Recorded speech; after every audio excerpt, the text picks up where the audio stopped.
សម្ដេចធិបតីហ៊ុនម៉ាណែតពិភាក្សាតាមទូរស័ព្ទជាមួយរដ្ឋមន្ត្រីការបរទេសអាមេរិកជំរុញឲ្យមានបទឈប់បាញ់ឲ្យបានឆាប់រហ័សសម្ដេចធិបតីហ៊ុនម៉ាណែតនាយករដ្ឋមន្ត្រីនៃកម្ពុជាបានជួបពិភាក្សាតាមទូរស័ព្ទជាមួយលោក Marco Rubio រដ្ឋមន្ត្រីការបរទេសសហរដ្ឋអាមេរិកនាយប់ថ្ងៃទី25ខែធ្នូឆ្នាំ2025ដើម្បីពិភាក្សាអំពីការវិវត្តសភាពការតាមបណ្ដោយព្រំដែនកម្ពុជាថៃក្នុងគោលបំណងជំរុញឲ្យមានបទឈប់បាញ់ឲ្យបានឆាប់រហ័សនិងការអនុវត្តកិច្ចព្រមព្រៀងសន្តិភាពដើម្បីស្វែងរកសន្តិភាពយូរអង្វែងសម្រាប់កម្ពុជានិងថៃលោករដ្ឋមន្ត្រី Rubio បានគូបញ្ជាក់ជំហរយ៉ាងច្បាស់លាស់ថាសហរដ្ឋអាមេរិកចង់ឃើញសន្តិភាពស្ថិតស្ថេររវាងកម្ពុជានិងថៃនិងខិតខំជំរុញឲ្យមានបទឈប់បាញ់ឲ្យបានឆាប់រហ័សតាមដែលអាចធ្វើទៅបាន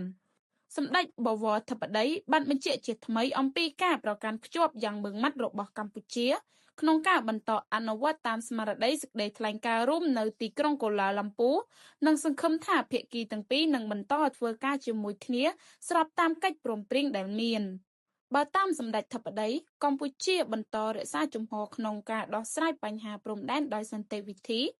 ដោយអនុលោមតាមកិច្ចព្រមព្រៀងនិងយន្តការដែលបានឯកភាពគ្នានាពេលកន្លងមករួមទាំងសេចក្តីថ្លែងការណ៍រួមនៅទីក្រុងកូឡាឡាំពូដើម្បីដោះស្រាយបញ្ហាព្រំដែនកម្ពុជាថៃនិងកសាងសន្តិភាពយូរអង្វែងរវាងប្រទេសទាំងពីរ